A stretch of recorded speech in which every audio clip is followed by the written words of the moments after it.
여러분 안녕하십니까? 이해하기 쉽게 법률 상식을 전해드리는 텍스의 투시경 이텍스입니다. 이번 시간에는 구임야대장만으로 등기 불가능하다고 아니다, 길이 있다 라는 주제로 말씀 올리겠습니다. 우선 구독, 좋아요, 알림 설정 부탁드립니다. 얼마 전 멀리서 어떤 분이 오셨습니다. 사연인즉 이 조상 산소가 다수 모셔져 있는 이 종중 소유 임야가 있는데 일제 때는 이를 세 분 명의로 등기를 해놓아 그 명의신탁을 했다가 6.25 사변 때 관할 군청의 서류가 모두 불타 없어지는 바람에 현재는 조상 산소를 관리는 하고 있으나 정작 임야에 대하여는 소유권 등기를 하지 못해서 마음 놓고 임야에 있는 나무 한 그루 베지도 못하고 심지도 못한다는 것이었습니다. 그동안 그 임야대장을 갖고 법을 안다는 사람들을 찾아다녔는데 그들은 한결같이 이 구임야대장의 소유자로 등재되어 있는 것만으로는 등기를 낼 수 없다고 해서 이제까지 수십 년간 손을 놓고 있다는 것입니다. 다행스러운 것은 이 미등기 부동산, 특히 이 미등기 임야의 경우에는 대부분 국가가 이 무주부동산, 그러니까 주인이 없는 부동산이라고 해서 국가가 등기를 내어 갖고 갔는데 이 건 임야는 조상묘가 다수 존재하고 그 후손들이 철저히 관리를 하고 있었기 때문에 국가도 손을 대지 못해서 그나마 현재까지 미등기 상태로 있는 것이었습니다. 이러한 임야는 일제 때의 그 임야 조사부가 있으면 쉽게 등기를 할 수가 있는데 임야 조사부는 6.25 때 유독 많이 불타서 없어진 게 현실이고 이분의 경우에는 구임야 대장의 조상 세 분이 소유자로 등재되어 있는 게 유일한 증거였습니다. 이분이 소지하고 있는 그 구임야 대장은 현재도 이 군청이 아직까지 보관하고 있는 것으로 일제 때 작성된 것이라는 사실은 연도가 대정 몇 년으로 표기되어 있고 성명을 일본말인 시명이라고 기재되어 있는 등 육안으로 보더라도 쉽게 알 수가 있었습니다. 이분의 경우에는 보존 등기를 할 수 있을까요? 결론을 말씀드리자면 할 수 있습니다. 제가 얼마 전 이 1947년 작성된 구토지대장으로 조상 땅 찾을 수 있나 라는 주제로 동영상을 내보낸 적이 있는데 토지와 임야만 다를 뿐 거의 동일한 이론과 방법으로 해결할 수가 있습니다. 이 문제를 논하려면 구토지대장, 구임야대장만으로 등기를 할 수 없다는 말이 왜 나왔는지를 아실 필요가 있습니다. 해방이 되고 일본인이 물러가고 일본법이 아닌 우리나라 법으로 토지를 관리해야겠다 해서 1950년 4월에 이 지적법을 제정했는데 불과 2개월 후인 1950년 6월달 6.25 전쟁이 발발하는 바람에 그 지적법은 제대로 시행조차 되지 못했지요. 그 지적법에는 소유권을 증명하는 이 등기부나 토지대장이나 임야대장 등 근거 문서가 멸실된 경우 그 토지 임야에 대한 소유권 복구 절차에 관한 규정이 전혀 없었습니다. 왜? 지적법을 만들 당시에 전쟁이 나서 문서가 멸실되리라고까지는 예상을 미처 하지 못했기 때문이죠.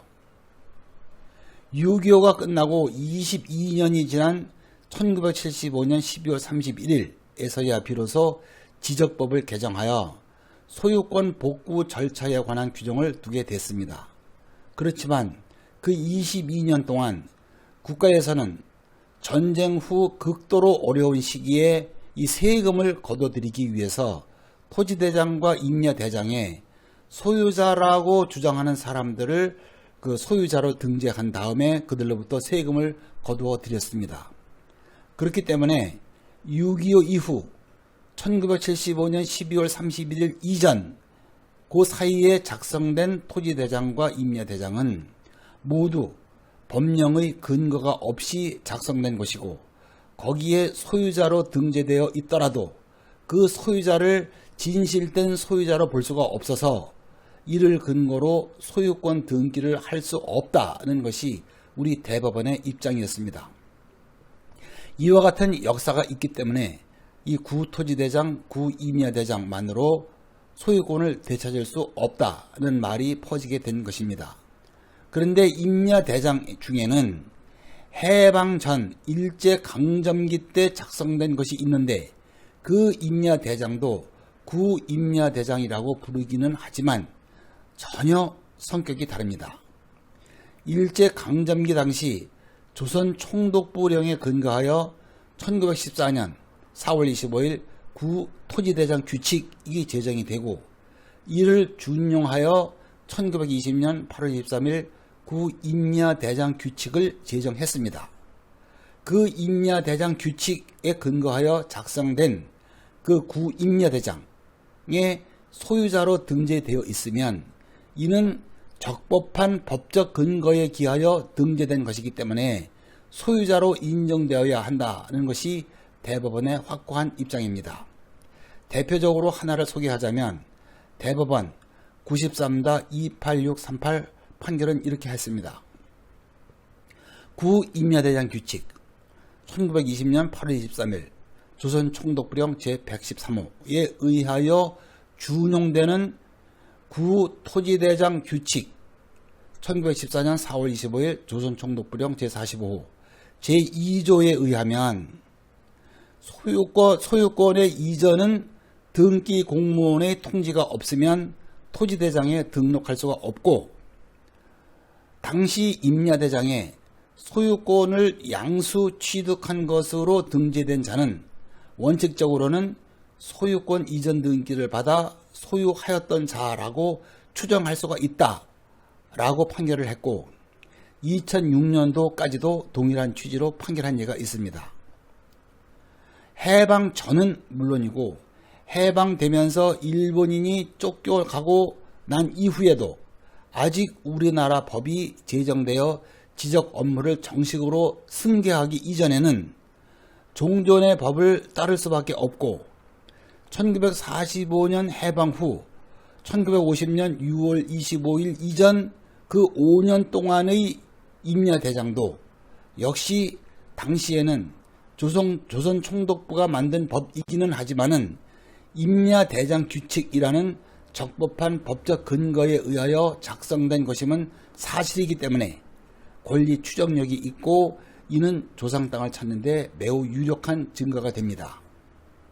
현실적인 절차로서 이런 경우에는 일단 부동산 등기법 65조 제2호에 의하여 국가를 상대로 소유권 확인 판결을 받아서 보존 등기를 해야 하고 그런 다음 종중 명의로 이전 등기를 하면 됩니다.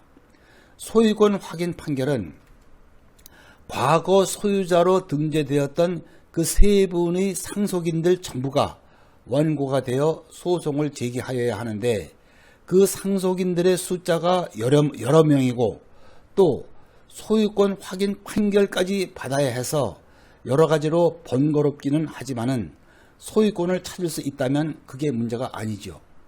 실제로 6.25 이전에 작성된 토지대장, 임야대장을 근거로 조상 땅을 찾은 사람이 제가 찾아준 것만도 상당히 많습니다. 아직도 이러한 방법을 몰라서 소유권을 찾지 못하는 분들이 계시다면 일제 때 토지대장, 임야대장이 조상 땅 찾는 데 유력한 자료가 될 수 있다는 사실 참고하시고 이제라도 관할 시군에 가셔서 일제 때의 토지대장이나 임야대장이 있는지를 확인해 보시기 바랍니다. 끝까지 시청해 주셔서 감사드리고요. 다음 더 유익한 주제로 뵙겠습니다.